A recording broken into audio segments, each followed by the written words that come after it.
پھر اسی طرح یہ کہ بچوں میں جو بڑے ہوں ان کو چھوٹے بچوں کی ذمہ داری بھی دینی چاہیے. پھر بچوں کی تربیت میں نرمی، شفقت اور محبت کا عنصر بھی شامل ہونا چاہیے.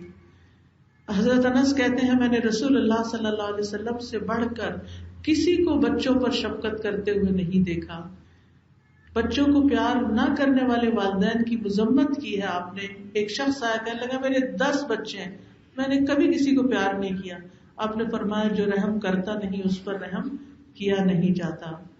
پھر اسی طرح مائیں تو پیار کرتی رہتی ہیں، باپ روب کی خاطر بچوں سے پیار نہیں کرتے تو ان کے لیے بھی لازم ہے کہ وہ بچوں سے پیار کیا کریں. بول کر محبت کا اظہار کرنا چاہیے. نبی صلی اللہ علیہ وسلم حضرت حسن کے لیے کہتے تھے اللہم انی احبہ واحبہ، اللہ میں اس سے محبت کرتا ہوں تو بھی اس سے محبت کر. واحبب من یحبہ، اور اس سے بھی محبت کر جو اس سے محبت کرتا ہے. پھر یہ ہے کہ پیار سے پکارنا، چھوٹے چھوٹے نام رکھ دینا، توجہ دینا. نبی صلی اللہ علیہ وسلم بعض اوقات چھوٹے بچوں کو زبان نکال کے دکھاتے، ان کے ساتھ کھیلتے، خود سلام کرتے، کبھی بچوں کو ساتھ لگا کے سونگتے تھے، ان کے ساتھ پکڑن پکڑائی کھیلتے تھے.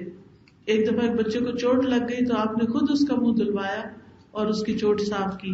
بیماری میں خیال رکھتے تھے ان کا، تکلیف دہ علاج سے بچانے کو کہتے. پھر اسی طرح بڑے بچوں کو بھی پیار دیتے اور ان کی عزت کرتے. اب دیکھیے بچے جب ٹین ایج میں پہنچ جاتے ہیں نا تو ان کے ساتھ ایک ڈسٹینس سا آ جاتا ہے. بڑے بچوں کو بھی پیار دینا چاہیے، چاہے بچے کتنے بھی بڑے ہو جائیں، خود بچوں والے ہو جائیں پھر بھی ہمارے لیے بچے ہیں. حضرت فاطمہ رضی اللہ تعالیٰ عنہا جب نبی صلی اللہ علیہ وسلم کے گھر میں تشریف لاتی تو آپ خود اٹھ کے ان کا استقبال کرتے اور ان کی پیشانی چوم لیتے تھے. پھر اسی طرح چھوٹے بچوں کو نرمی سے اٹھانا اور ان کو مارنا نہیں، ان کو پٹکنا نہیں. چہرے میں تو کبھی کسی بچے کے نہیں مارنا چاہیے.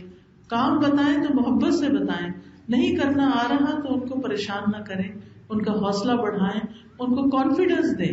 تو آپ دیکھیں گے کہ آپ کے اچھے مینرز کی وجہ سے بچے بہت جلد بہت اچھے بچے بن جائیں گے